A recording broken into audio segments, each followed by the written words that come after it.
bisa dilihat ya?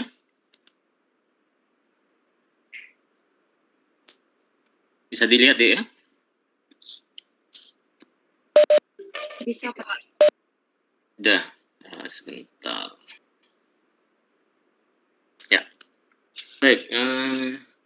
Pertemuan terakhir kalau nggak salah kita sudah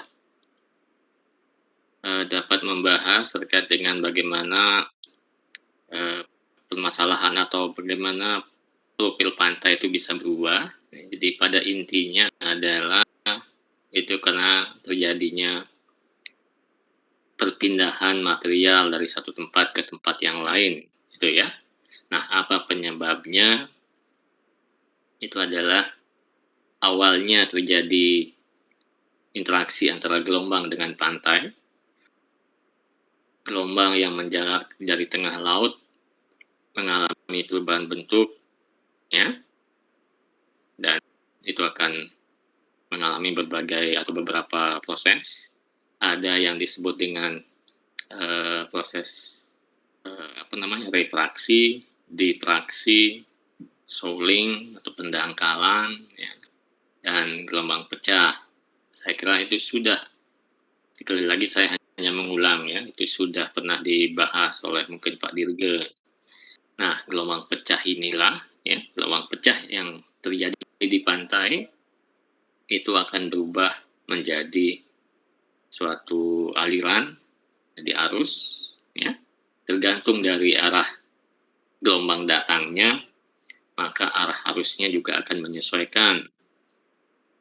Maka kita mengenal, ya, arus yang sejajar pantai, ya, longsor current, ada arus yang tegak lurus pantai, on offshore current. Oke, ya, ingat itu yang substansi dari permasalahan proses pantai. Nah, dua tipe arus ini akan menentukan bagaimana bentuk pantai di kemudian hari. Ya. Nah, kalau dia arahnya yang sejajar pantai, apakah ke kiri atau ke kanan dari pantai yang biasa mungkin kita bisa amati sehari-hari, itu akan menentukan bagaimana bentuknya. Tergantung juga bagaimana kondisi-kondisi yang ada di pantai tersebut. Ya. Nah, terkait dengan adanya angkutan sedimen ini, nah ini yang sekali lagi yang akan menentukan bagaimana bentuk pantai dalam jangka waktu yang panjang. Apalagi kalau kita melakukan suatu aktivitas atau suatu kegiatan, ya, dalam hal ini aktivitas atau kegiatan tersebut misalkan kita membangun sesuatu yang dalam bentuk struktural, ya, di pantai atau di laut. Nah, ini akan tentunya struktur tersebut akan berinteraksi dengan gelombang dan berinteraksi dengan arus. Nah, inilah yang akan menentukan bagaimana profil pantai itu juga nanti dalam jangka waktu berikutnya. Oke, itu poin dari proses pantai. Nah, tentunya bukan hanya itu saja yang perlu kita pahami atau kita ketahui, ya. Tapi ya kita tentunya juga kalau nanti ditanya atau mungkin ingin mengetahui bagaimana sebenarnya nanti dalam jangka panjang profil pantai tersebut, ya, kita bisa memprediksinya. Nah, ada cara-cara atau mungkin bukan dalam jangka panjang dulu ya, dalam jangka pendek misalkan, ya. Bagaimana kita bisa mengetahui berapa besar sebenarnya angkutan material yang terjadi dalam di satu kawasan pantai. Nah, itu bisa kita hitung, bisa kita tentukan, ya. Nah, untuk bisa menghitung itu, ada beberapa faktor yang menentukan. Ya, itu sudah di awal-awal kemarin-kemarin kita sudah pernah bahas itu, ya. Nah, ini saya kira sudah, saya mungkin kita biar nggak bolak-balik nanti membahas ini. Saya kira akan kita lihat dari sebentar. Ya, saya langsung saja. Ini hanyalah perkiraan ya, prediksi-prediksi yang kemungkinan bagaimana nanti dalam jangka panjang kalau misalkan seperti yang saya bilang tadi ya, kalau kita membangun suatu konstruksi di pantai atau di laut, kira-kira bagaimana profil pantai itu akan jadinya dalam jangka waktu yang panjang. Nah, ini kita hanya bisa melihat, memprediksi bagaimana kira-kira bentuknya. Tapi kita belum tahu ya berapa sih sebenarnya, misalkan ini, Dek, saya kembali lagi ke sini, nah ini lah ya, profil normalnya ya, misalkan seperti begini. Nah, kalau kita membangun suatu konstruksi yang arahnya tegak lurus ataupun misalkan menghambat, bukan apa namanya ya, ya tegak lurus lah garis pantai di sini ya. Nah, suatu saat lama kelamaan maka garis pantai yang tadinya putus-putus ini dia akan berubah seperti begini. Ya.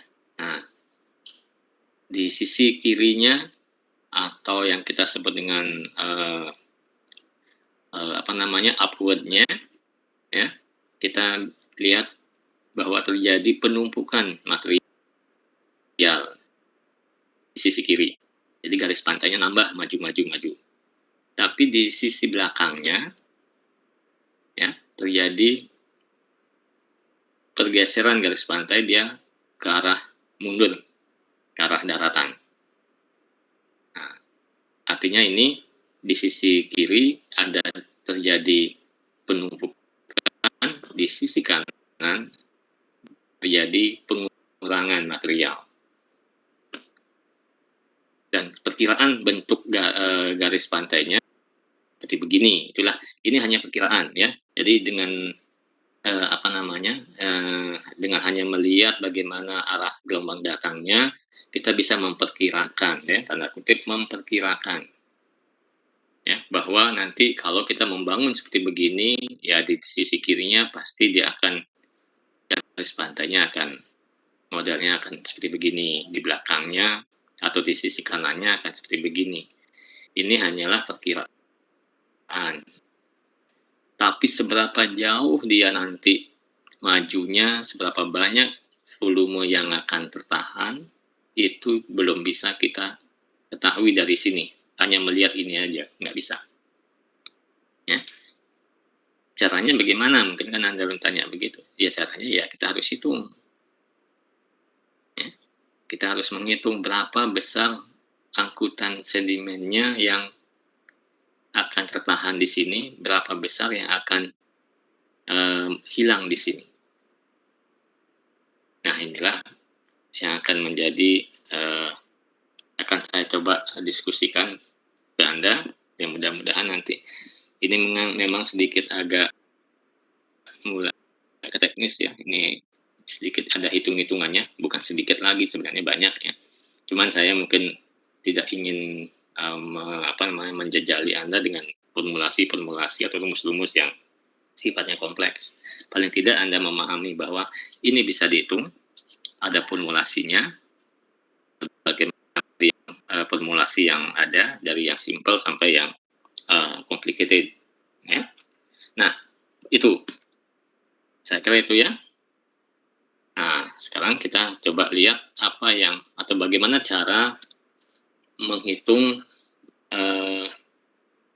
besarnya angkutan sedimen. Sorry. Jadi yang nomor satunya mana? Sudah di sini tadi. Nah, yang lebih simpel ya. Nah, yang mau, kalau kita ingin cara yang lebih simpel, hitung-hitungannya sedikit, ya. Nah, kita bisa melihat dari data historis. Maksudnya data historis itu bagaimana? Kita punya data pengamatan dari tahun ke tahun dalam jangka panjang, ya. Nah, nanti seperti begini contohnya ya, Dek, ya. Nah, ini saya kembalikan lagi. Nanti tolong kalau Anda nggak jelas ditanya ya, di interupsi ya, supaya ini agak penting bagi Anda nanti. Nah, ini misalkan. Nah, ini kan hanya gambar ilustrasi. Ya. Asumsikan misalkan tahun ini, ya, tahun ini kita garis pantainya seperti begini. Nah, awal tahun ini kita ke awal, anggaplah awal tahun depan kita membangun suatu konstruksi seperti begini, ya. Nah, akibat interaksi gelombang dan bangunan ini dalam kondisi sehari-harinya, maka akan mulai terjadi perubahan-perubahan. Ya. Nah, perubahan-perubahan itulah kalau kita mau gampangnya untuk memprediksi, ya kita harus lakukan suatu pengamatan yang rutin. Misalkan kita membangun ini bulan Januari, ya, tahun ini gitu misalkan ya. Nah, bulan depan kita lihat garis pantainya, ukur dia. Ini anggaplah garis pantai awalnya. Nah, kemudian bulan depannya kita lakukan pengamatan. Oh, di sini mungkin sudah mulai terbentuk, nah sedikit dah lebih maju misalkan. Ya, sebentar saya coba. Oke. Sebentar.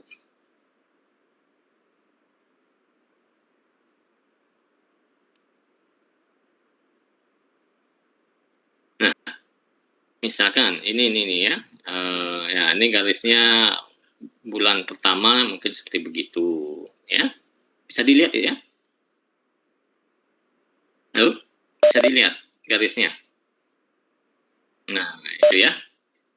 Jadi kita harus melakukan pengamatan. Titik nolnya misalkan dari sini, ya bulan Januari bulan pertama. Bulan kedua, oh ternyata garis pantainya dia sudah di sini. Berapa majunya? Dan setiap tentunya kita bikin per segmen ya. Segmennya kita bagi atas berapa? Apakah setiap 5 meter, setiap 10 meter, setiap 50 meter ya silakan.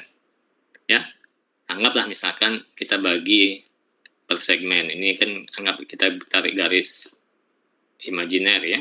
Ini segmen-segmennya nih misalkan. Nah, ini jaraknya ya silahkan. Anggaplah 50 meter.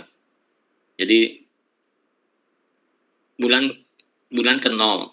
Maksudnya mulai awalnya dia garisnya di sini. Nah, bulan kedua atau bulan kedua namanya ya, atau bulan pertama ya. 1 bulan berikutnya ternyata garis pantai ini sudah maju ke sini ya. Dalam segmen 50 meter ini dia garis pantainya sudah maju mungkin anggaplah 1 meter di sini. Di sini mungkin hanya setengah meter, di sini mungkin belum ya. Nah, bulan berikutnya kita amati lagi ternyata garis pantainya sudah begini. Maju lagi. Bulan berikutnya lagi ya mungkin maju lagi sedikit. Bulan berikutnya lagi ya bulan berikutnya lagi ya mungkin sudah sini. Nah, sampai kita punya data yang cukup, maka kita tanpa menghitung, maksudnya bukan tanpa menghitung dengan formula ya yang rumit, kita bisa memperkirakan atau bisa memprediksi. Oh, saya punya data dalam 1 tahun atau dalam 2 tahun ada sekian data yang saya amati per bulan, maka rata-rata dalam kemajuan garis pantai di sisi ini ya dalam per bulannya ya mungkin sekitar 50 cm per bulan itulah misalnya. Nah, jadi itu bisa kita prediksi atau bisa kita hitung dengan lebih mudah tanpa memakai perhitungan-perhitungan yang lebih rumit. Nah, itu yang dimaksud di sini kita memakai data historis, itu ya. Jelas ya, Dek ya? Mana dia tuh dia? Nah, jadi kita memakai data historis di sini. Ya. Jadi kita harus untuk bisa memakai metode ini ya kita memang harus punya data ya jangka panjang. Nah, itu. Nah, kalau kita tidak punya data jangka panjang, ya mau tidak mau kita harus bisa menghitung ya. Nah, caranya menghitung bagaimana? Ya, kita bisa menghitung pertama apa yang diperlukan. Inilah untuk bisa menghitung debit. Nah, di sini sebenarnya apa namanya? Volume atau besarnya material yang angkutan sedimen tadi itu dinotasikan dengan debit atau disebut ya diistilahkan dengan debit ya. Jadi debit sedimen, debit angkutan sedimen, gitu ya. Nah, angkutan sedimen ini ya yang kita notasikan dengan Q itu merupakan faktor dipengaruhi oleh faktor tinggi gelombang. Saya kira ini kembali lagi saya hanya mengapa di awal-awal saya juga mereview atau memberikan Anda pemahaman terkait dengan tinggi apa masalah karakteristik gelombang ya. Tinggi gelombang, ini alfa adalah sudut datang gelombang, ya. Ini rapat massa, ya. Rapat massa materialnya, ini rapat massa airnya, kemudian N. Nah, kembali lagi ini kita agak sedikit ke teknis ya masalah istilah sedimen tadi. Ini kita ditentukan oleh faktor porositas material. Itu Anda tahu dia? Tahu nggak porositas? Halo? Ada yang tahu porositas? Nggak ada. Ini Anda kan sudah diajar kalau nggak salah geologi dulu ya. Hmm? Jadi ya kalau suatu material misalkan tanah ya atau pasir gitu ya, dia kan tidak merupakan apa namanya dia kan bukan benda masif. Kalau kita ambil sekumpulan atau suatu unit material pasir misalkan, ya, dia kan merupakan material lepas. Nah, antara pasir tersebut akan ada rongga-rongga kalau kita lihat. Nah, itulah yang menjadi merupakan porositas dari material tersebut. Atau kalau misalkan Anda apa ya, lihat potongan gabus, misalkan gabus-gabus yang ini ya. Nah, itu kan ada lubang-lubangnya, tidak merupakan suatu benda masif itu ya. Nah, kalau kita lihat, nah lubang-lubang tersebut yang berongga itu merupakan pori-porinya. Nah, besarnya pori-pori tersebut ya tergantung bisa dilihat atau bisa diukur. Ada cara-caranya. Ya. Nah, ini tergantung dari porositas materialnya, makin berpori dia tentunya namanya daya serapnya akan makin besar, daya lolosnya makin besar ya. Makin kecil dia daya lolosnya makin kecil. Nah, K ini adalah merupakan angka gelombang. Kalau mana Anda masih ingat, Pak Dirgo kan mungkin sudah memberikan Anda ini kan teori gelombang ya. Nah, jadi intinya untuk bisa menghitung sedimen besarnya sedimen apa namanya angkutan material di pantai ya dipengaruhi oleh besarnya tinggi gelombang, sudut datang gelombang, rapat massa material maupun rapat massa air lautnya, porositas materialnya dan angka gelombangnya. Itu ya. Jadi ini ya. Jadi ini yang harus kita ketahui datanya atau informasinya. Tapi ini belum menjadi formulasi ya, formulanya akan ada nanti. Oke, jelas ya. Nah, kalau kita ingin apa namanya Di sini saya lewatkan aja. Nah, bagaimana kita mengetahui sudut datang gelombang? Kembali lagi, ya, ini adalah ilustrasi arah datang gelombang. Ya. Nah, tanda panah merah ini menunjukkan arah datang gelombang. Gelombangnya ini gelombang puncak-puncak gelombang yang digambarkan ya. Yang hijau ini puncak-puncak gelombang. Nah, puncak gelombang tersebut kalau kita melihat dari ini adalah garis pantai, ya, maka apa namanya, arah datang gelombang seolah-olah, ya bukan seolah-olah lagi ya, memang arahnya adalah tegak lurus terhadap garis kuning ini. Nah, inilah yang disebut dengan arah datang gelombang. Ya.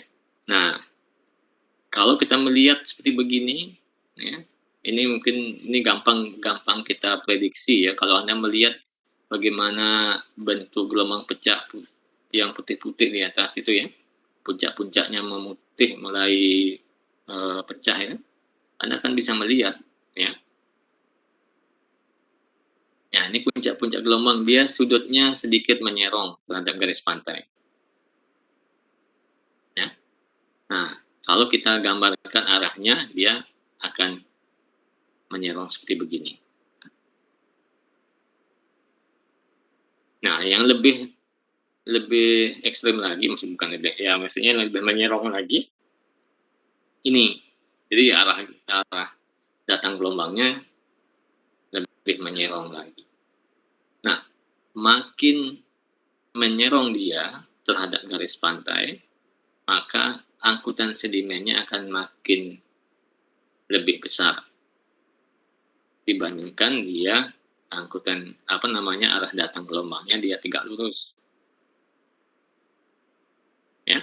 Jadi makin besar sudut datang gelombangnya, alfa B-nya ini, ya, maka debitnya itu atau volume angkutan sedimennya itu akan makin lebih besar.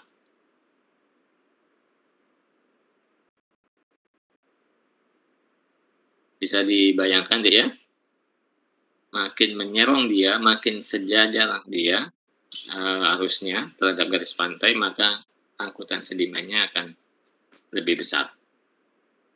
Oke, saya kira itu dulu ininya ya. Nah, sekarang saya lewatkan aja ini.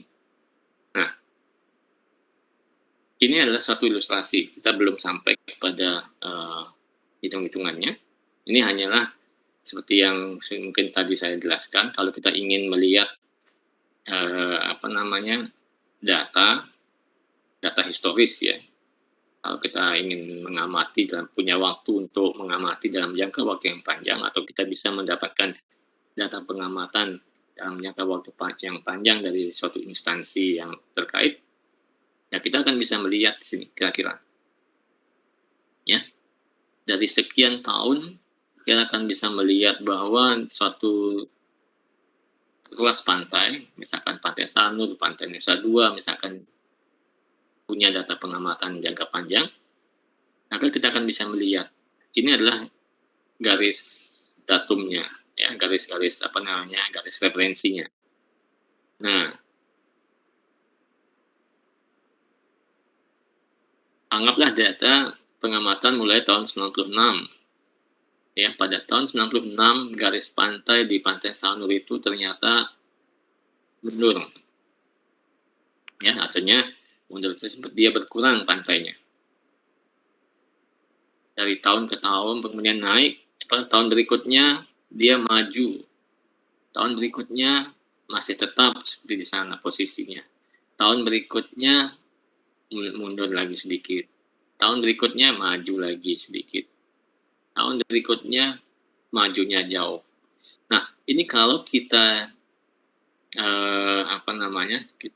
kita record dia, kita tabulasi dia, maka akan kelihatan ya bagaimana data historis ini kita punya. Jadi ya kalau kita bisa bisa gambarkan dia modelnya ya mungkin seperti begini lah, atau grafik ini dalam bentuk bar, ini kalau dalam bentuk garis itu misalkan ya, jadi ya ini fluktuatif bentuk garis pantai yang ada di suatu tempat, ya. Ya kira-kira seperti begitu. Nah, dari tren ini nanti kita akan bisa melihat bahwa dominan dari tahun 50-an sampai tahun 70-an ini garis pantai di Pantai Sanur misalkan dia dalam kondisi yang maju. Artinya apa? Artinya di sana banyak material yang terendapkan, ya. Jadi ada penambahan material pantai yang terjadi dalam kurun waktu sekitar 20 tahun ini. Nah, ini dari sini bisa kita melihat trennya bahwa pantai di Pantai Sanur ini misalkan ya, ini hanya contoh ya, bahwa terjadi apa namanya, garis pantainya maju. Majunya dari mana? Ya ini data ini kita bisa pakai sebagai suatu acuan. Ya. Nah, itu kira-kira yang apa namanya, kalau kita punya data jangka panjang itu akan lebih baik sebenarnya karena ini sudah merupakan data yang valid ya, karena tidak akan ya memang datanya kan sudah memang dari hasil pengukuran.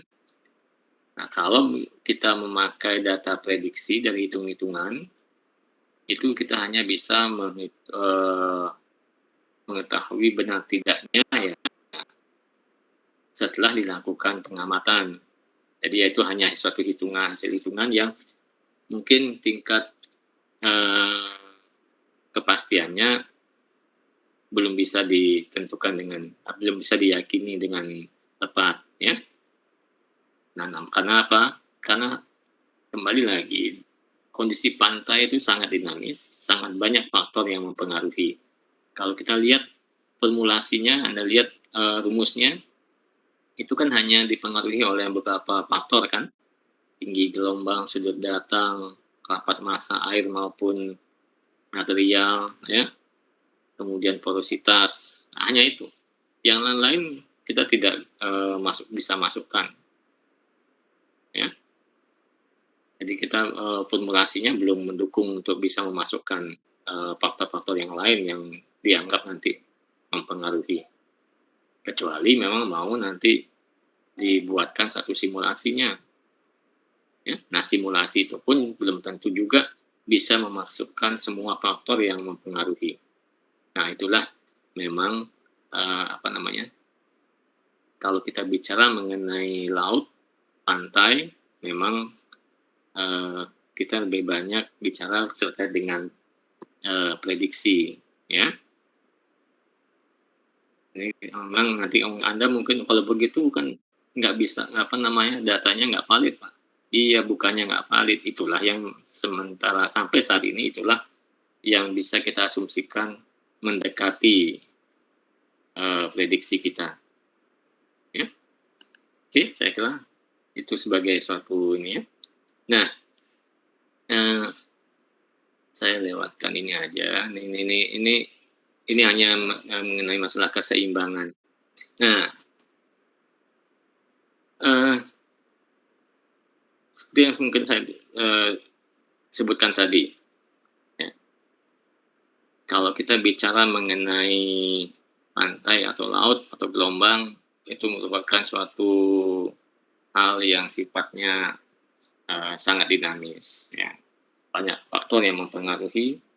Nah, cuman bagi kita sebagai suatu, apa namanya, seorang yang ingin yang lebih praktis, ya, memang sudah banyak software-software atau apa namanya, aplikasi yang bisa kita pakai ya, dan itu sudah cukup canggih untuk bisa memprediksi dengan memperhitungkan banyak faktor yang dimasukkan yang mempengaruhi perubahan-perubahan yang ada di pantai. Nah, ini saya hanya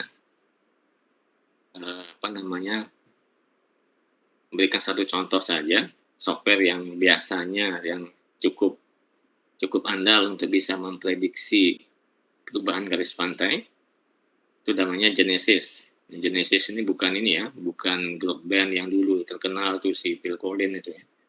Tapi hampir sama namanya. Tapi ini sebenarnya bukan singkatan.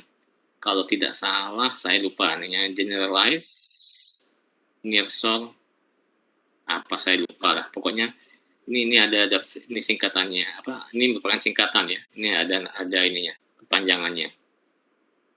Pokoknya dia ini ya, Genesis ini bisa memprediksi perubahan garis pantai dalam jangka waktu panjang. Cuman masalahnya Genesis ini merupakan software yang sifatnya apa namanya? Sifatnya berbayar. Jadi tidak free. Sayang memang ya, kita tidak punya software ini, dan ini sebenarnya sangat banyak, sudah banyak dipakai untuk memprediksi garis pantai, perubahan garis pantai. Nah, perubahan garis pantai itu ingat, itu akan sangat terkait erat dengan masalah angkutan sedimen. Makanya topik mengenai angkutan sedimen ini menjadi suatu pembahasan yang sebenarnya sifatnya tersendiri, ya, khusus akan sangat perlu ini sebenarnya. Kita mungkin tidak akan begitu paham hanya membahas ini dalam satu hanya setengah perkuliahan atau hanya satu perkuliahan. Itu bukan itu ya. Waktu yang kita perlukan ini sebenarnya cukup banyak. Tapi paling tidak ya, untuk kita sekarang ini kita harus memahami bagaimana dasar hitungan atau faktor-faktor yang mempengaruhi besarnya angkutan sedimen.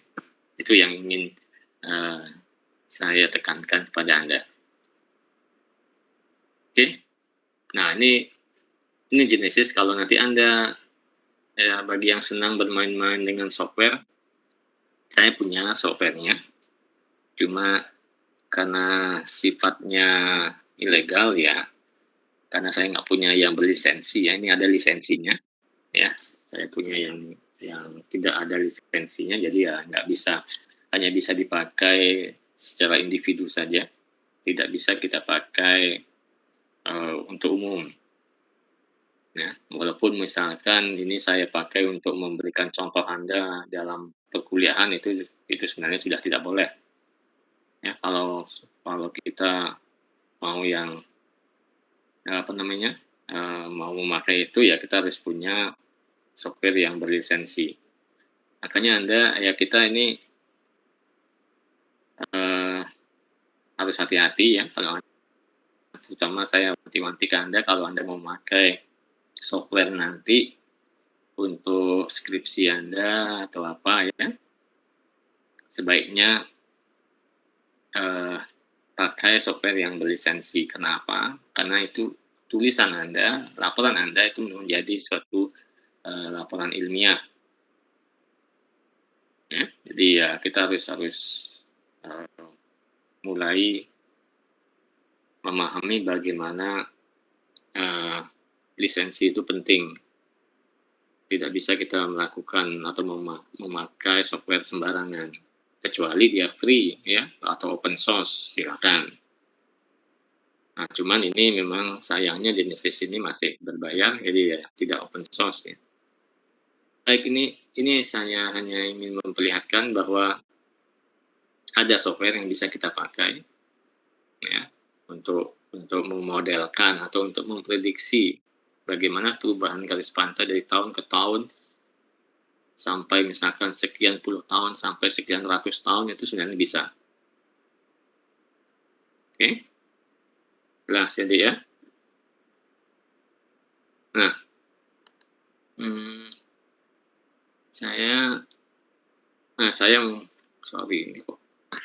Nah, itu secara awal dulu ya, terkait dengan hitung-hitungan angkutan sedimennya. Nah, sekarang saya akan beralih ke materi ke PowerPoint yang lain yang memang sekarang khusus untuk melihat atau untuk bisa memperlihatkan bagaimana cara menghitung besarnya angkutan sedimen. Sampai di sini mungkin ada yang mau bertanya, silakan. Atau mungkin malah bingung sebenarnya Anda, saya paham itu. Gimana, ada yang ingin bertanya? Silakan. Sebelum saya mau cari ini dulu. Saya cari materi saya ini.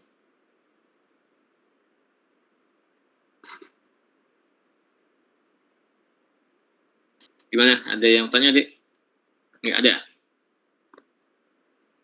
Ini mungkin malah lebih nggak ada yang bertanya lagi kalau kalau yang itu nggak ada yang tanya, ini mungkin Anda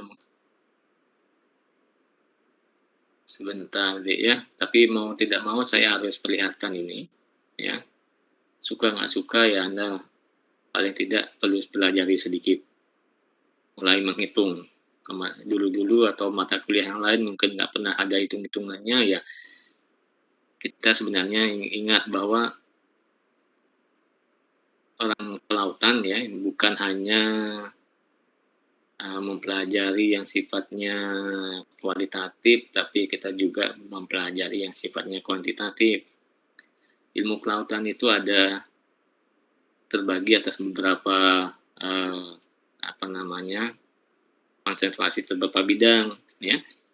Ada biologi kelautan, ada kimia kelautan, ada fisik kelautan, ya. Ada geologi kelautannya. Nah, kalau mungkin Anda yang lebih senang terkait dengan karang, terkait dengan apa namanya ikan atau apa, ya mungkin lebih condong memilih yang biologi ya atau kimia mungkin ya. Tapi ya ingat kalau karena Anda sekarang menjadi sarjana ilmu kelautan itu tidak hanya bicara mengenai ikan, tidak hanya bicara mengenai karang, ya, tapi ya bicara mengenai gelombang, mengenai sedimen, ya. Nah, mau tidak mau ya kita juga harus memahami paling tidak basicnya, dasarnya. Oke? Saya perlihatkan ini. Mudah-mudahan nanti Anda kalau sekarang belum paham, nanti silahkan dipelajari, saya akan share materinya. Oke, ini sudah. Saya langsung saja ke masalah bagaimana sedimen transport tersebut bisa dihitung besarnya. Nah, kembali lagi, kalau kita bicara mengenai sedimen transport, ada beberapa formula atau beberapa rumus yang bisa dipakai. Ya. Kita tahu bahwa sedimen transport atau sedimen laut di perairan ya, itu terbagi atas beberapa kategori. Ada sedimen dasar, ada sedimen yang melayang, ya bedload sama suspended sama washload itu ya itu gabung dengan di sana, ya. Nah, dalam perhitungan angkutan sedimen kita juga mengenal yang istilahnya total load atau sedimen total. Ini kalau kita melihat, ya, semua dipengaruhi oleh arus, ya, gelombang, ya. Jadi makanya kita akan selalu bicara mengenai gelombang dan arus kalau kita bicara mengenai sedimen transport. Ini, saya kira itu menjadi poin kita yang makanya kenapa Anda di awal-awal diberikan kuliah terkait dengan gelombang, ya perubahan-perubahannya dan macam-macamnya. Karena ini akan kita pakai sekarang. Oke, ini kan sebenarnya sudah di awal-awal ya. Nah, sekarang kita akan coba melihat, eee, ini saya juga agak susah untuk karena ini sudah langsung ke agak detail. Oke. Nah, kalau kita bicara mengenai formulasi, ya, ini ada beberapa formula atau rumus yang bisa kita pakai. Ya, saya langsung aja sebentar ya, Dek, ya. Nah, apa ini? Nah, itu mungkin Anda, eee, kurang memahami sebenarnya, ya saya tahu ya, kan Anda kurang memahami apa notasi-notasi yang ada di sini, karena ini sebenarnya untuk bisa memahami ini nanti Anda memerlukan, yang namanya perkuliahan yang kita sebut dengan mekanika fluida. Sayangnya Anda tidak mempelajari itu. Oke, untuk sementara Anda lihat saja ya formulanya. Nah, untuk bisa menghitung bed load atau angkutan dasarnya, ini ada ya, ada formulanya yang apa namanya, yang dibangun oleh yang namanya Baker ya, orang Belanda ya. Nah, kemudian, untuk menghitung angkutan sedimen suspensinya ya, ada formulasinya yang dikembangkan oleh Einstein tahun 50. Nah, ini formulasi-formulasi yang awal yang biasanya dipakai. Oke, saya paham Anda mungkin nggak jelas, tapi saya hanya ingin memperlihatkan itu. Nah, sekarang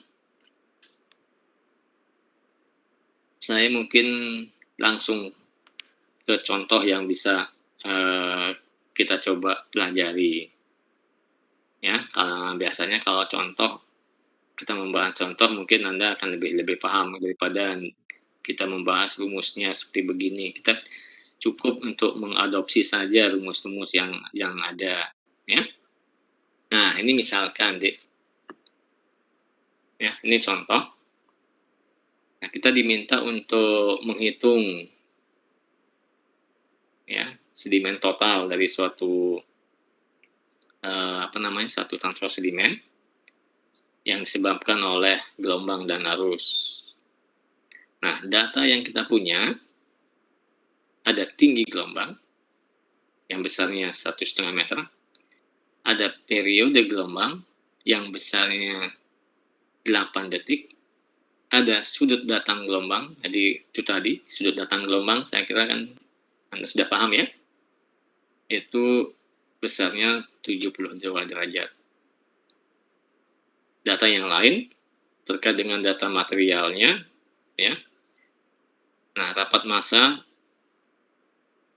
ya untuk air lautnya 1025 kg per meter kubik. Viskositasnya 10 pangkat minus 6. Ya, kecepatan aliran arus apa ya, kecepatan arusnya sekian ya. Rapat massa sedimennya sekian. Nah, S ini adalah apa namanya, angka gelombangnya sekian.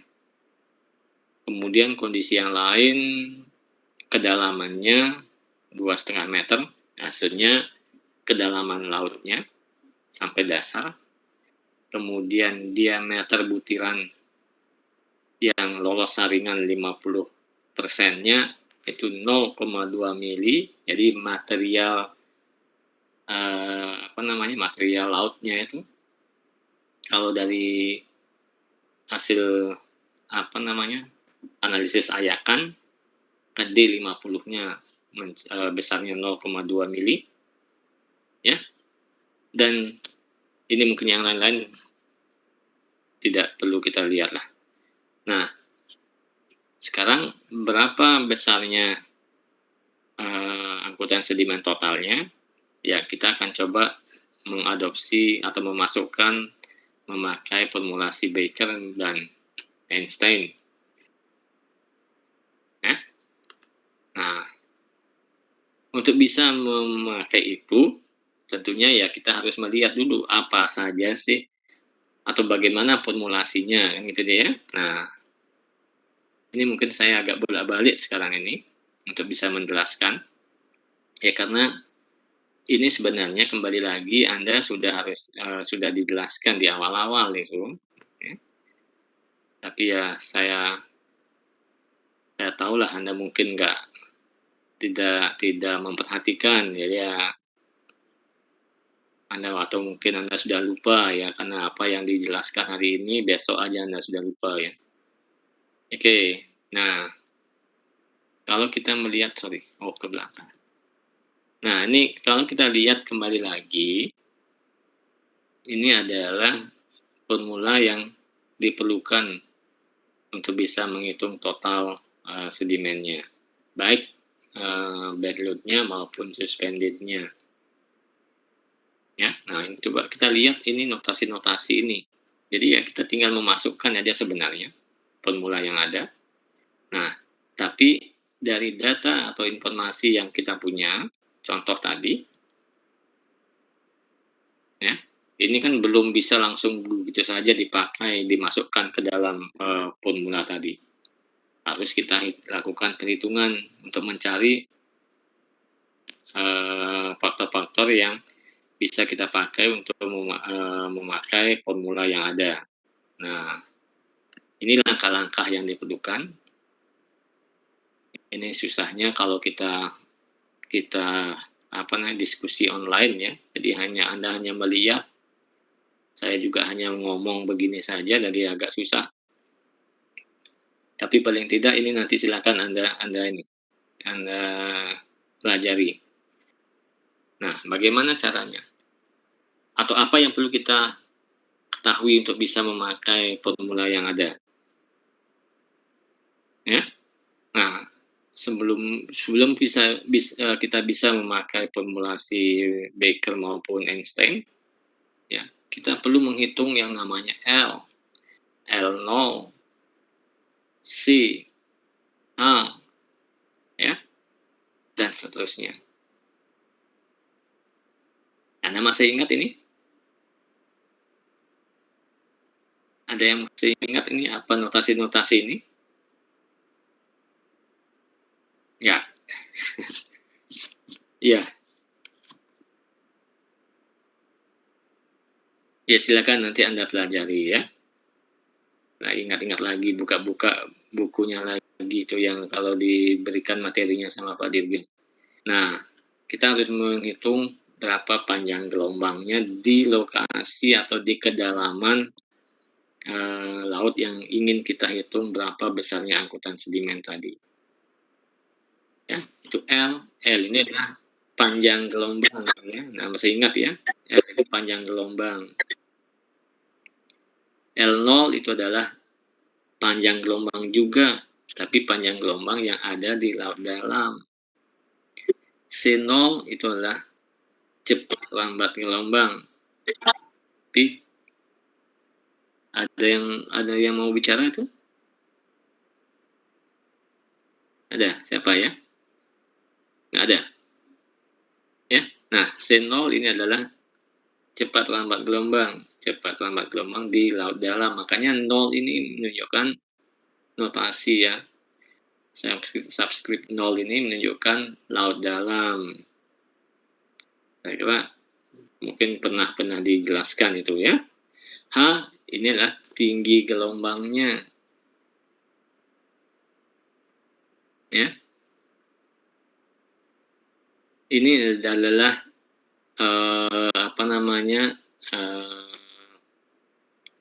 posisi dari perputaran partikel gelombangnya. Ini adalah kecepatan partikel gelombang yang berputar pada pada radius tertentu. Nah, ini kalau kita melihat dalam penjelasan awal kiri gelombang itu kan di puncak gelombang, ya, gelombang tersebut punya kecepatan, tapi di bawahnya dia ada perputaran partikel air, ya, dan berputar dari atas sampai ke bawah, ya. Yang paling atas paling besar, yang di bawah paling kecil sampai dia mendekati nol, sampai dia habis. Makanya kan Anda pernah dijelaskan, ya, ada gelombang di laut dalam, gelombang transisi, ada gelombang di laut dangkal, ya, di mana pada gelombang transisi itulah terjadi gesekan-gesekan antara gelombang dengan dasar laut, sehingga terjadinya proses perubahan-perubahan atau angkutan sedimen. Ya. Nah, ini saya mungkin kalau ini saya jelaskan lagi ya ngulang lagi, tapi ya begitulah. Dan ini sebenarnya perhitungan-perhitungan yang harus Anda coba ya, hasilnya ya coba latih ya, untuk bisa mempergunakan atau bisa menghitung berapa besarnya angkutan sedimen yang terjadi di laut ataupun di pantai. Nah, ini hasilnya apa yang ditayangkan di sini adalah yang sudah hasilnya. Jadi bagaimana penjabarannya itu tidak dijelaskan di sini karena ini sebenarnya penyelesaian yang cukup panjang. Jadi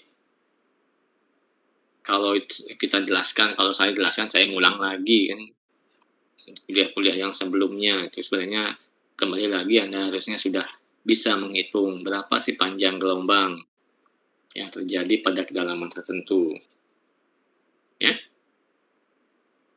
Nah, ini formulasi yang simple yang harusnya kita sudah pahami. Ya. Nah, sampai kita mendapatkan misalkan C adalah cepat lambat gelombang. Cepat lambat gelombang besarnya bisa kita hitung adalah panjang gelombang dibagi dengan periodenya. Ya. Nah, panjang gelombang sudah diketahui. Dari mana tahu panjang gelombang segini? Padahal yang data hanya yang kita punya hanya ini. Ya, ini harus dicari, harus dihitung.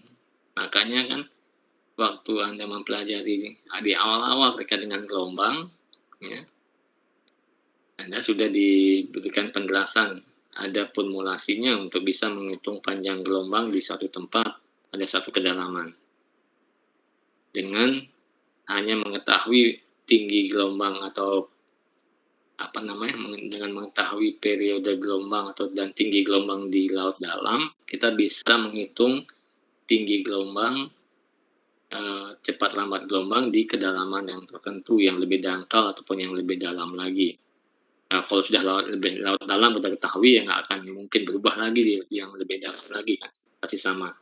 Tapi ya pada kedalaman yang lebih dangkal itu bisa kita hitung hanya berdasarkan data atau informasi terkait dengan tinggi gelombang maupun periode gelombang. Ya.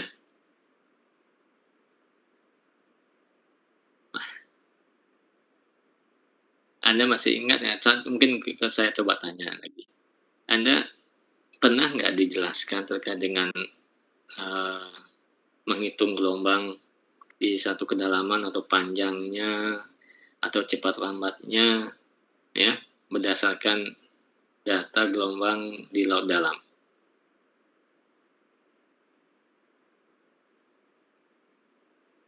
Ayo, siapa yang bisa mau jawab? Silakan coba. Ada nggak? Saya hanya ingin tahu aja. Apa Anda pernah dijelaskan nggak? Gitu? Supaya saya nggak ngomong yang nggak Anda ketahui nih di sini. Ayo dek, Anda masih ingat nggak cara ini formulasi ini kan mungkin sudah ini yang formula-formula yang simpel yang gampang diingat lah. Anda pernah nggak membahas tentang formula seperti begini dalam kuliah sebelum-sebelumnya?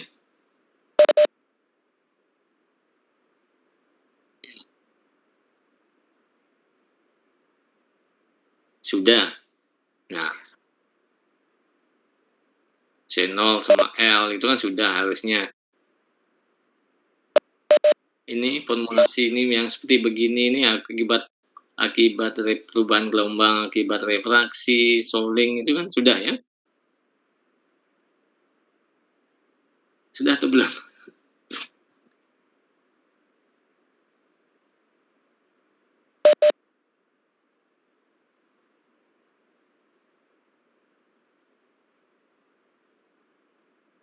Ya, oke, nggak usah ya. Oke ya, kalau yang ini mungkin eh, nggak.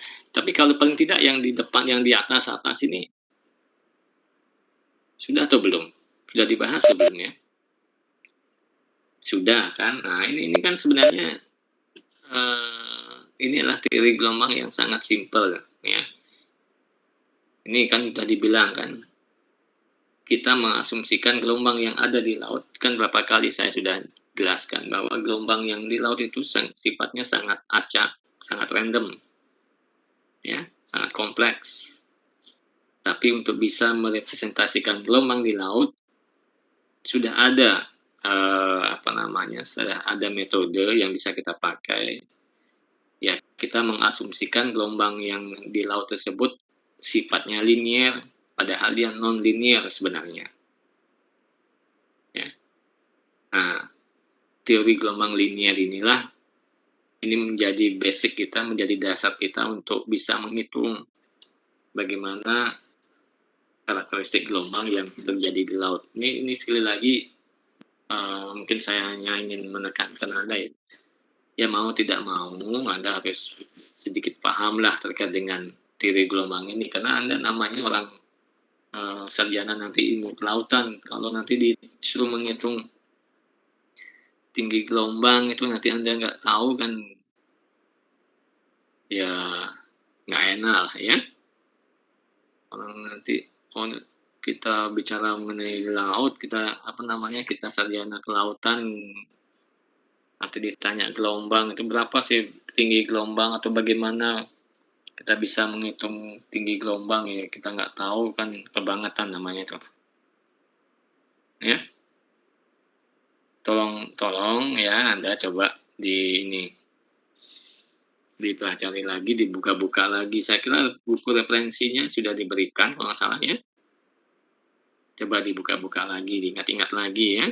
Karena itu sebenarnya yang memang akan kita pakai. Ya.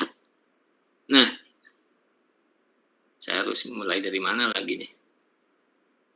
Karena kalau kita bicara mengenai transport sedimen ya kita memang harus hitung-hitungan gitu lah.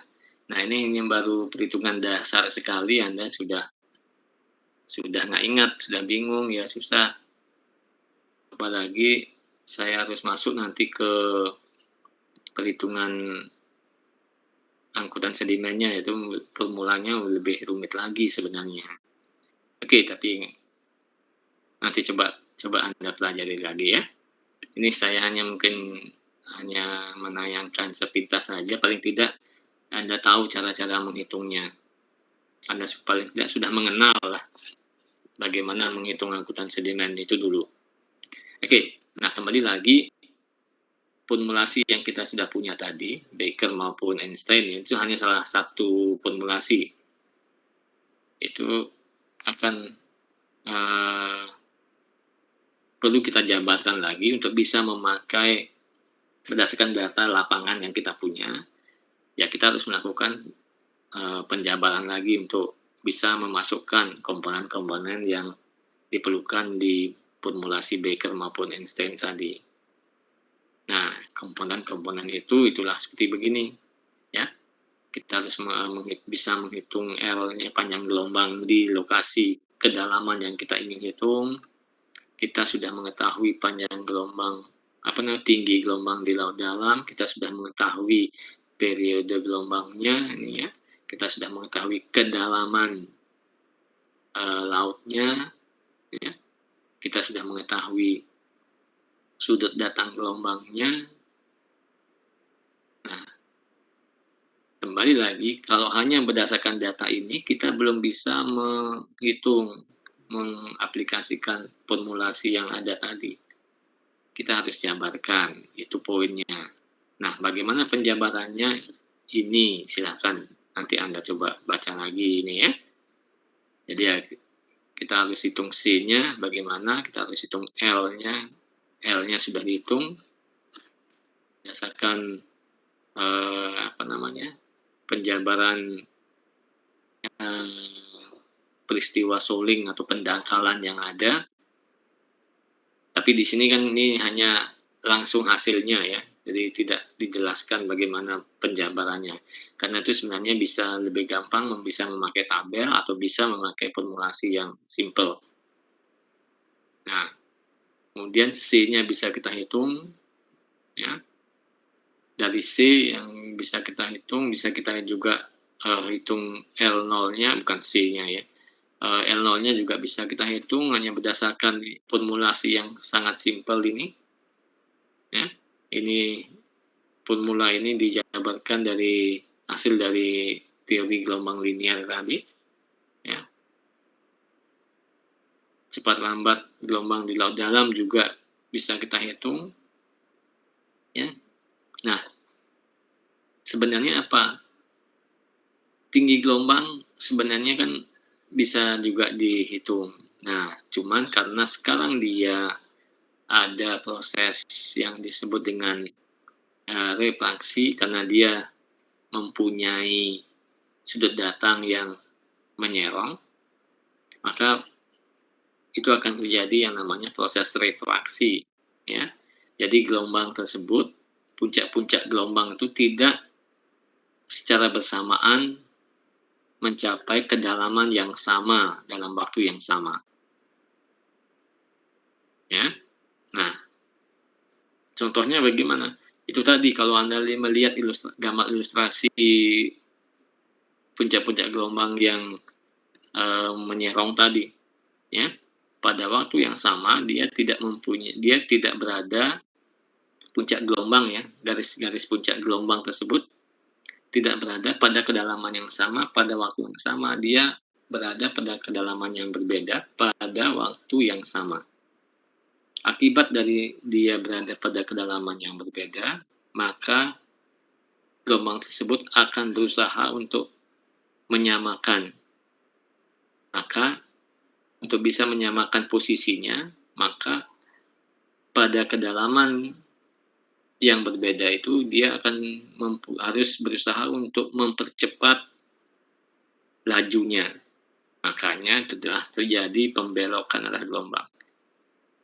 Bagi mungkin penjelasan saya kurang bisa dipahami. Coba bayangkan begini.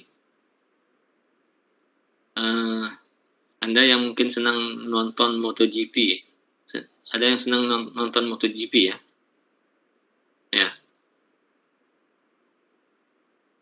Anda bisa bayangkan kan bagaimana posisi-posisi sepeda motor pembalap itu pada awal start.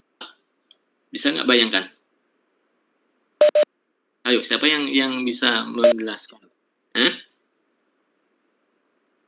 Bisa bayangkan posisi sepeda motor. Anggaplah yang paling depan ataupun ya yang lainnya. Anggaplah ya oke yang paling baris terdepan. Bisa dibayangkan nggak posisinya?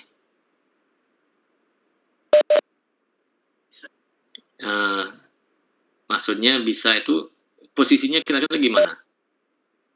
Sejajar?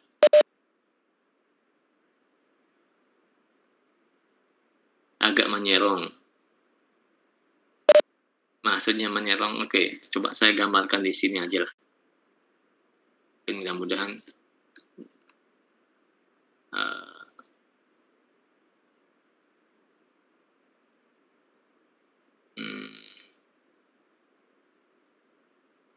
Ya kok taruh mana banyak ini saya kok nggak ada ya?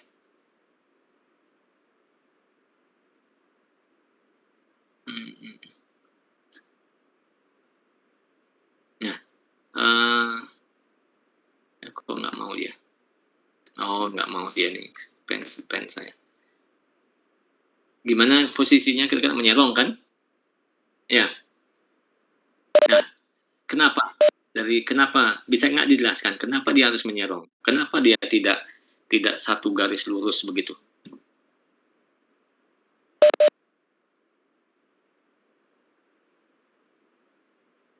Iya, urutannya iya memang, nggak maksudnya, kalau berdasarkan urutan kan, nggak Anda bisa bayangkan kan lintasannya kan anggaplah lebar berapa meter gitu ya.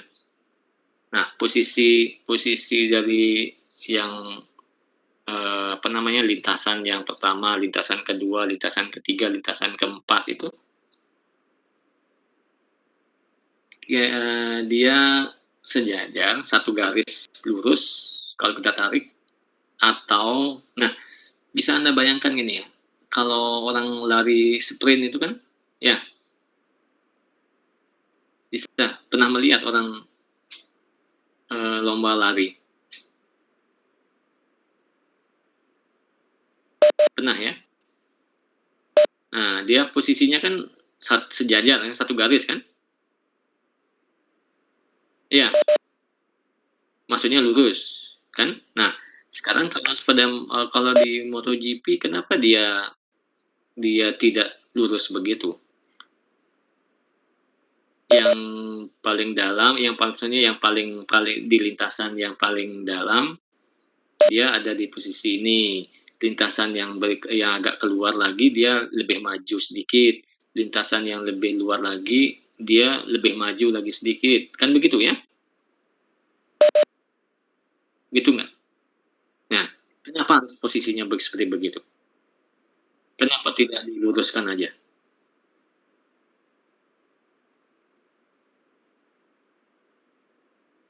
Kecepatan apanya?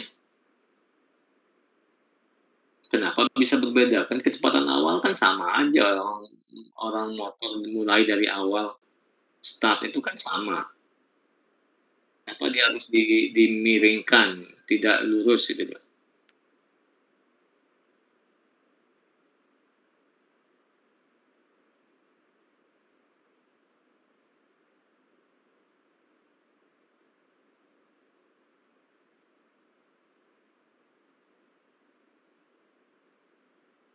Loh, enggak, jangan maksudnya jangan jangan melihat, bukan bukan itu maksud saya.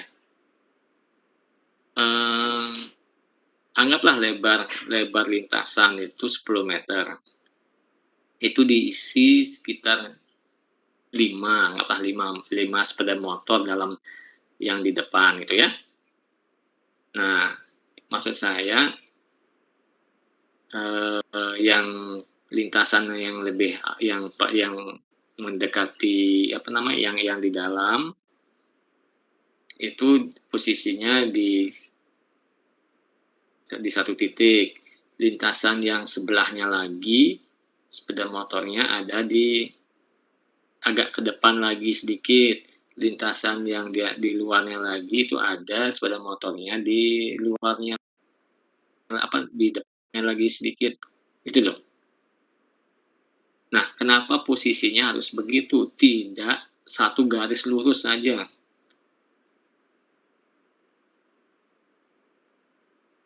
Nah, ini nih kenapa saya ilustrasikan begitu, karena ini nanti akan Anda bisa membayangkan, sama juga dengan gelombang ini kira-kira begitu.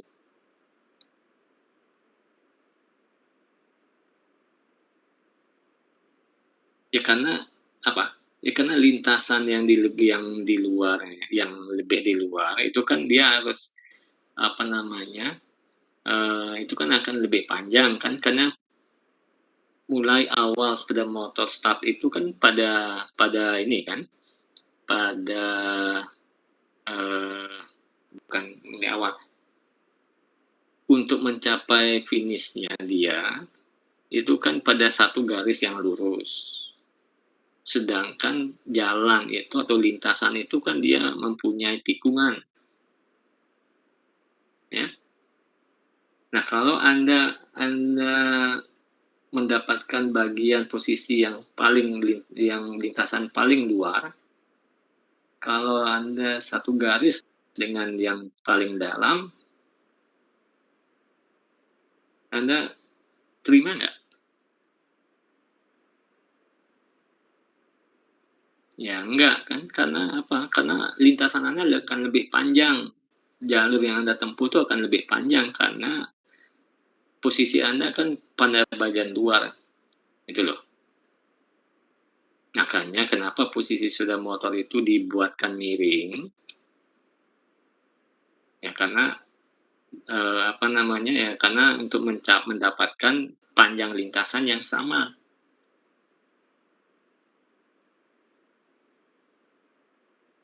ya. Nah, ini juga sama, gelombang itu juga sama, ya. Kalau tadi, apa namanya tadi, kalau bisa Anda bisa membayangkan garis, apa namanya, puncak-puncak gelombang itu yang posisinya miring terhadap garis pantai, ya. Jadi artinya bahwa satu puncak gelombang itu dia mempunyai apa, berada pada posisi pada kedalaman yang berbeda pada waktu yang sama. Nah, sedangkan hasil akhirnya gelombang tersebut harus mempunyai atau harus pada posisi yang sama untuk mencapai garis pantai. Nah, artinya dengan kondisi yang demikian, gelombang tersebut yang ada pada lintasan yang lebih dalam, atau bukan pada lintasan, pada kedalaman yang lebih dalam, dia akan berusaha untuk mempercepat lajunya supaya dia bisa mendapatkan posisi yang sama dengan yang di sebelah dalamnya, atau pada posisi yang titik-titik gelombang yang ada di kedalaman yang lebih dangkal. Maka dia akan harus berusaha untuk mempercepat kecepatannya. Makanya dengan kondisi yang demikianlah maka terjadi suatu yang disebut dengan pembelokan arah gelombang. Ya, itu. Maka itulah yang disebut dengan proses refraksi. Ya, ada pembelokan arah gelombang. Itu loh. Ya. Nah, inilah dia caranya menghitung tinggi gelombang akibat adanya refraksi adalah berdasarkan formulasi ini. Ya. Nah, akibat dia membelok, maka arah datang gelombangnya itu akan mulai berubah. Makanya ini, ya, pada setiap kedalaman, ya, arah datang gelombang tersebut akan berubah. Makanya kita harus menghitung tinggi gelombang yang kita inginkan pada kedalaman tertentu. Itu ya, kalau mau kita menginginkan besarnya tinggi gelombang pada kedalaman 2,5, ya kita harus hitung dia berapa sudut datang gelombang yang terjadi pada kedalaman 2,5. Berapa tinggi gelombang yang terjadi pada kedalaman 2,5, gitu lah. Ya. Nah, untuk bisa menghitung sudut datang gelombangnya, kita memakai hukum Snell. Saya kira ini sudah di SMA juga kita sudah pahami dan juga sudah dijelaskan oleh Pak Dirgo mungkin. Ya. Nah, ini sebenarnya yang dasar-dasar yang perlu Anda pahami sebelum kita mulai sebenarnya menghitung ini. Nah, oke, jadi saya lanjut saja dulu ya.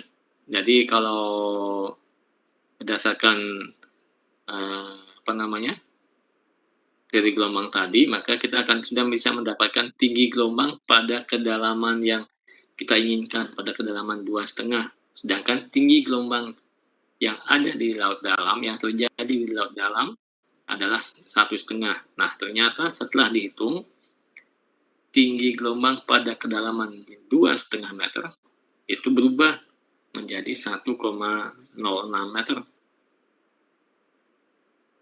Nah, tinggi gelombang inilah yang nanti akan kita pakai,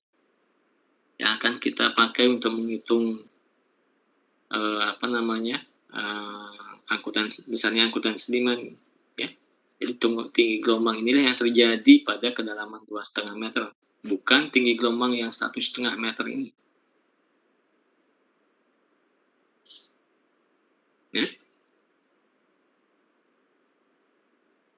Ya, ya. Saya yakin Anda nggak paham, tapi okelah ini. Jadi ini hanya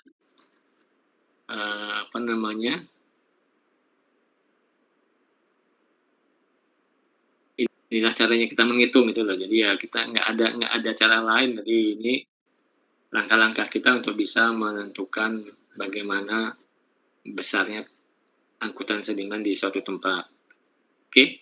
Nah,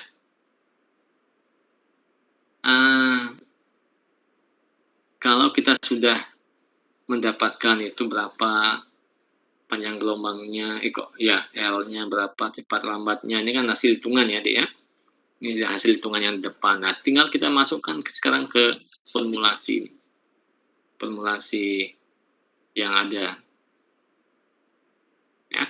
Nah, ini saya mungkin nggak akan diskusikan ini karena ini masuk angka-angka saja.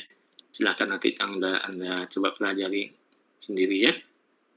Nah, ya ini panjang jadinya. Jadi sekali lagi ini adalah hitung-hitungan. Kita tinggal memasukkan rumusnya, kita bisa hitung. Hitung-hitungannya ya silahkan coba dicek atau coba dilatih ini ya. Nah, sampai kita bisa mendapatkan berapa total dari angkutan sedimen yang ada. Besarnya adalah ini. Besarnya sekitar 2,45 bukan 0,0 berapa jadinya meter kubik ya per detik dalam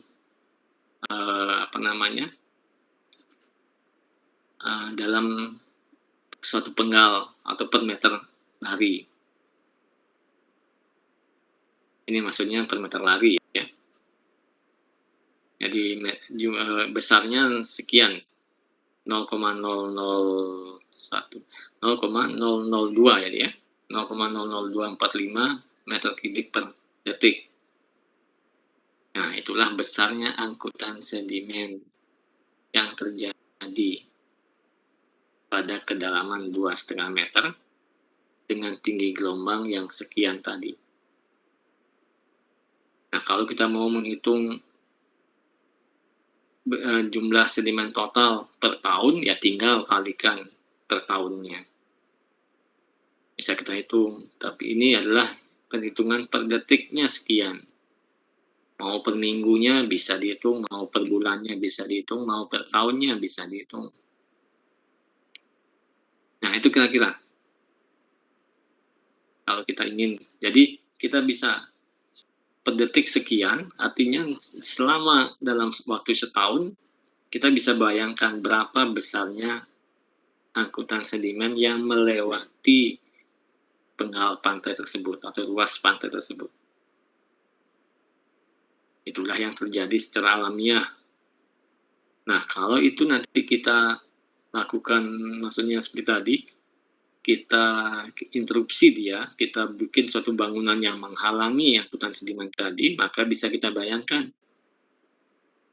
dalam waktu setahun akan terkumpul sekian kubik, ya, sekian meter kubik material, karena dia terhalang alirannya ke arah depannya. Itu tadi yang saya coba jelaskan, yang ada bangunan yang menjorok ke laut tadi. Ya, kalau kita bangun seperti demikian, maka di sisi kirinya material yang ini, yang setiap detik terangkut sebesar ini ke arah eh, kanannya, maka itu akan tertahan dan lama-lama menumpuklah dia menjadi garis pantai yang maju. Ya.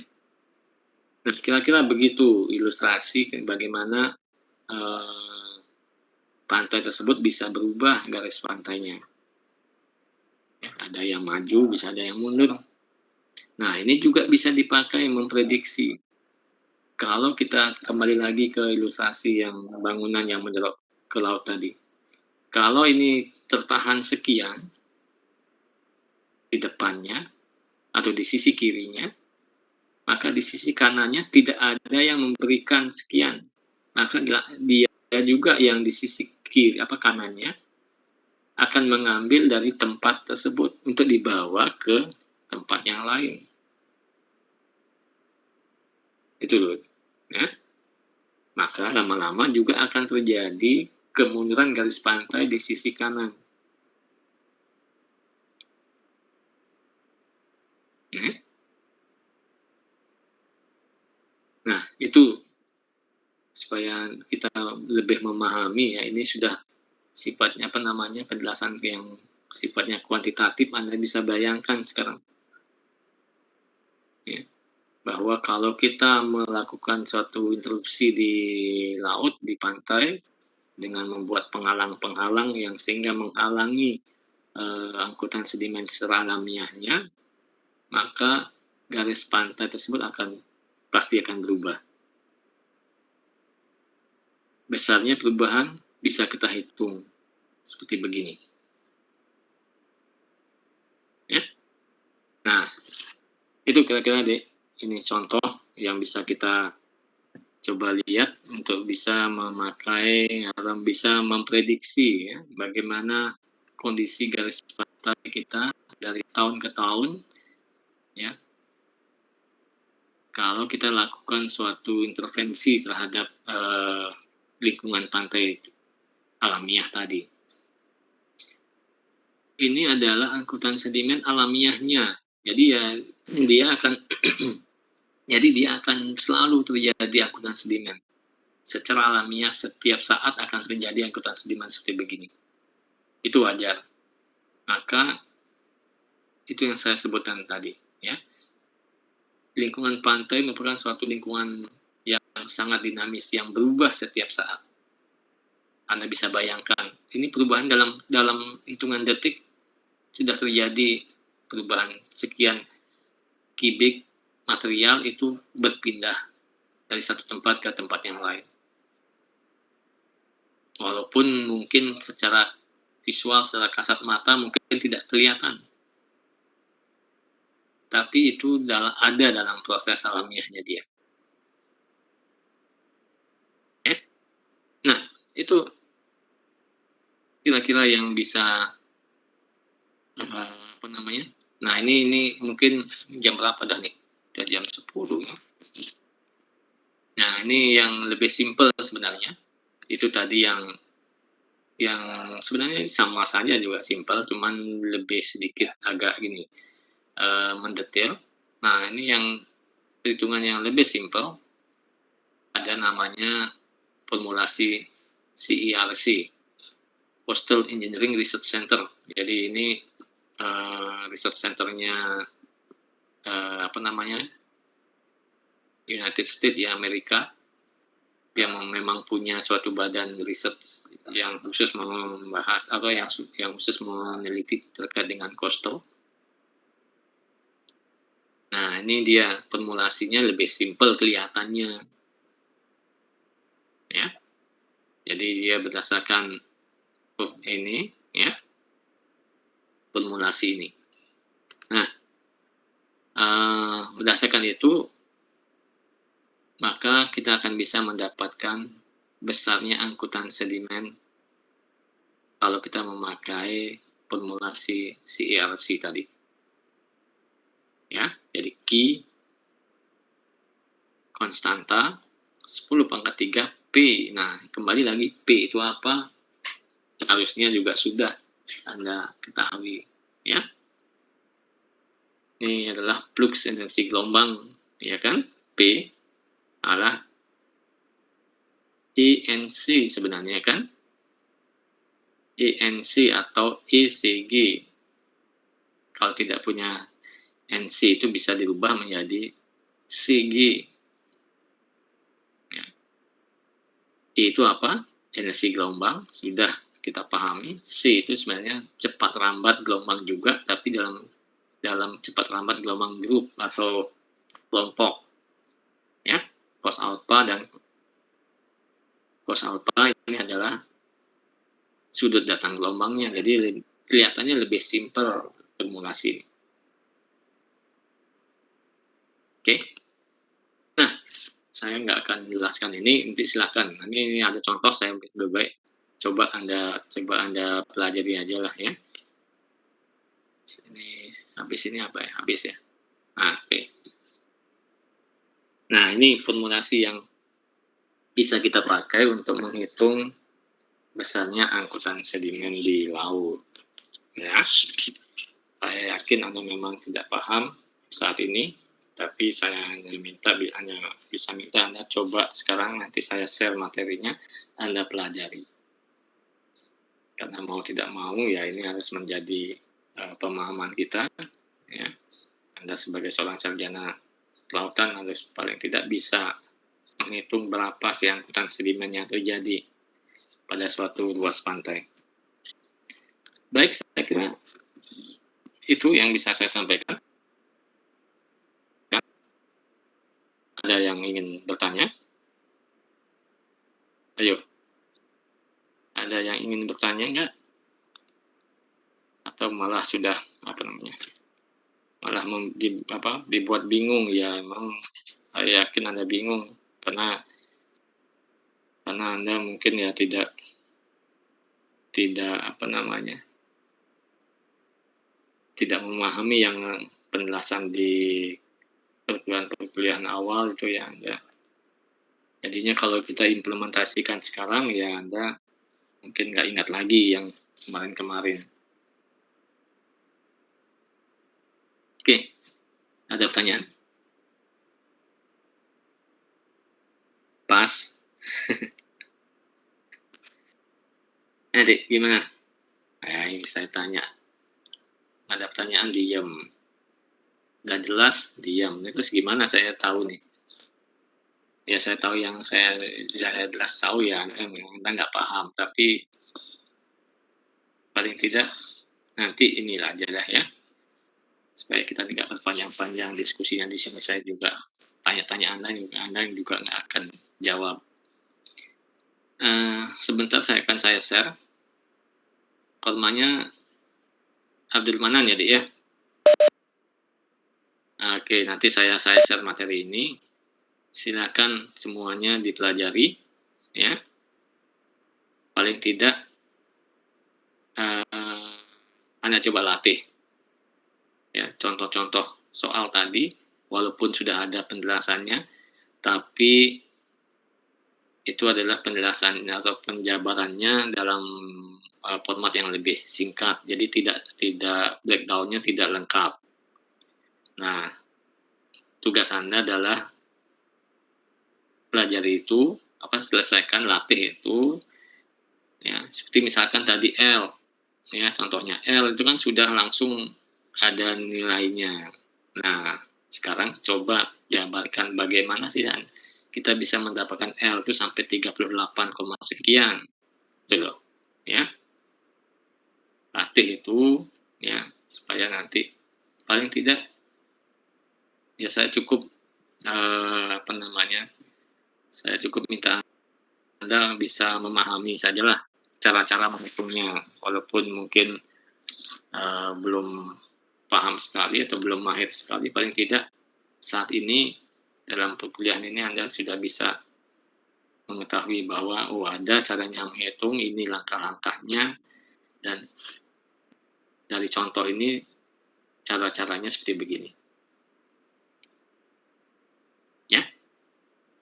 Baik, saya kira mungkin saya cukupkan saja daripada saya banyak omong tapi Anda lebih banyak diamnya. Untuk hari ini saya cukupkan. Tolong nanti daftar hadirnya dikirim ke saya, Dek, ya.